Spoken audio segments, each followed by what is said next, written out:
আচ্ছা, ক্লড কোডের পেইড ভার্সনটা যদি ফ্রিতে ইউজ করতে পারি তাহলে কেমন হয়? এই অফারটা যদি গত মাসে পেতাম তাহলে আমার হয়তো প্রায় $20 সেভ হতো। ক্লড কোডের পেইড ভার্সনটা ইউজ করা লাগতো না। তা আমরা যারা এখন অনলাইনে কাজ করি অথবা আইটি সেক্টরে কাজ করি তারা সবাই এআই ইউজ করি, হয়তো বেশিরভাগ চ্যাট জিপিটি বা ক্লডের পেড সাবস্ক্রিপশন অনেকেই ইউজ করতেছেন, অথবা অনেকে ফ্রি ইউজ করেন। কিন্তু যারা পেড সাবস্ক্রিপশন ইউজ করতে পারে না তাদের জন্য এটা দারুণ সুযোগ। তো গো রাউটার একটা নতুন অফার দিছে যে আপনি যদি অ্যাকাউন্ট খোলেন, অ্যাকাউন্ট খুললেই তাহলে আপনি $75 ফ্রিতে পাবেন, এবং আপনি এপিআই এর মাধ্যমে এই ক্রেডিটটা ইউজ করতে পারেন। অর্থাৎ আপনার পেইড ভার্সন আর টাকা দিয়ে খরচ করা লাগবে না। তো অনেকেই এই এপিআইটা কিভাবে ইউজ করবেন, এই ক্রেডিটটা ক্লড ভার্সনটা ইউজ করবেন সেটা বুঝতে পারছেন না। এখানে আমার রেফারেল লিংক আছে, আমি রেফার দিয়ে দিব। আমি জানি না রেফার করলে কত পার্সেন্ট কমিশন দেয়, যেহেতু রেফারের একটা কমিশন আছে। আশা করি আপনারা আমার রেফারে অ্যাকাউন্ট খুলবেন এবং পুরো ভিডিওটা ফলো করবেন। আমি ভিএস কোডে ক্লড ইউজ করছি এবং গত মাসে আমার পেড সাবস্ক্রিপশন ছিল। তা আমি নিজেও কিভাবে এই এপিআইটা ইউজ করা যায় সেটার জন্য চ্যাট জিপিটির হেল্প নিছি এবং কিভাবে পুরো সেটিংটা করছি সেটাই আপনাদের সাথে শেয়ার করি। এতে আপনাদেরও দেখা হয়ে যাবে যে কিভাবে টোটাল সেটআপটা করবেন। তো প্রথমে রেফারেল লিংকে গিয়ে অ্যাকাউন্ট খুলে ফেলবেন। সেক্ষেত্রে আপনার অ্যাকাউন্ট খুলতে গেলে আপনার, এটা তো সবাই পারবেন, জাস্ট হলো আমি একটা নিউ ট্যাবে, আচ্ছা এখানে কন্টিনিউ উইথ গিটহাব দিয়ে সাইন আপ করে নেবেন। আমি আর সাইন আপটা দেখাচ্ছি না, কারণ যারা এই ক্লাউডের পেড সাবস্ক্রিপশন ইউজ করবেন তারা আমি ধরে নিচ্ছি আপনার অ্যাকাউন্ট খুলতে পারেন এবং পারবেন। এখানে নাম, ইমেল আইডি, পাসওয়ার্ড অথবা কন্টিনিউ উইথ গিটহাব, আমি গিটহাব দিয়ে অ্যাকাউন্ট করছি। এরপরে অ্যাকাউন্ট করার পরে আপনারা অলরেডি যদি আপনাদের পিসিতে ভিএস কোড সেটআপ না থাকে তাহলে ভিএস কোড ইনস্টল করে নেবেন। তো ভিএস কোডটা ইনস্টল করার পরে এখানে দেখেন, এখানে কিন্তু এক্সটেনশন আছে, এই যে এক্সটেনশন থেকে আমি কিলো কোড এক্সটেনশনটা ব্যবহার করতেছি। এটা, তো আমি প্রথমে জানতে চাইছি যে আসলে আমি কি কিলো কোড ভিএস কোড ব্যবহার করতে পারবো কিনা। তো আমাকে জানালো যে হ্যাঁ, ব্যবহার করা যাবে।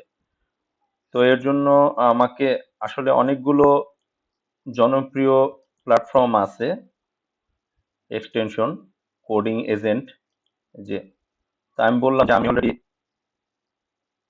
গো রাউটারের এপিআই কিটা ইউজ করব, তাহলে কিভাবে ইউজ করব। তো গো রাউটারের এপি কিও কিভাবে বসাতে হবে সেটা দেখি। প্রথমে VS Code Kilo Code setting API provider model. তো এইখানে দেখেন VS Code Kilo Code setting. তো এইখানে কিন্তু আমি আবার খুঁজে পাচ্ছিলাম না যে আমি যখন ভিএস কোডটা ওপেন করছি কোন সেটিং এ যাব এবং এই সেটিংটা কোথায় পাবো। তো এরপরে দেখেন, দেখুন অলরেডি এখানে কিন্তু সেটিং চলে আসছে, কিন্তু এটার একটা শর্টকাট ছিল কন্ট্রোল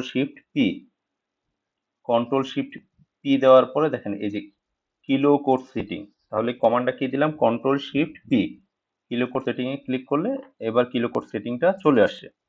আচ্ছা, কিলো কোড সেটিং এ আসার পরে দেখেন আমাকে যেতে হবে কোথায়, যে kilo Code setting API provider model. তাহলে এখন কিলো কোড সেটিং আসি, এই যে মডেল এ প্রোভাইডার। এরপরে এইখান থেকে এসে এখানে দেখেন এই যে গো টু রাউটার কাস্টম,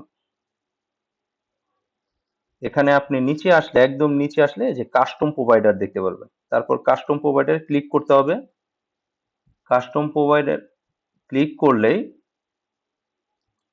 যে কি কি বিষয় আসবে দেখুন, এখানে প্রোভাইডারে গো রাউটার আমাকে কিন্তু এআই যথেষ্ট হেল্প করেছে। এক্ষেত্রে কি কি লিখতে হবে, এই যে প্রোভাইডার আইডি গো রাউটার, ডিসপ্লে নেম গো রাউটার, এরপর বেস ইউআরএল, তারপর হলো এপিআই কি।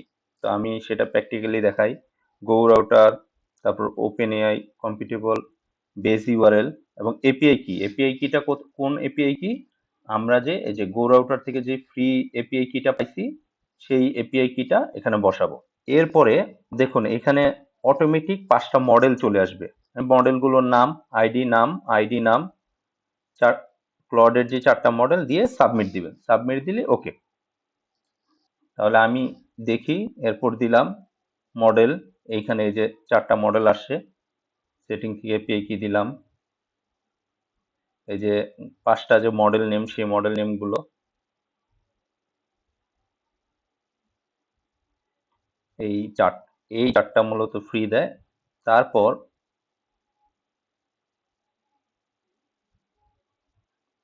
এখানে দেখুন আমি আরেকটা জিনিস করেছি, যে এই মডেলে আসার পরে যে আপনি কখন কোন মডেলটা ইউজ করব।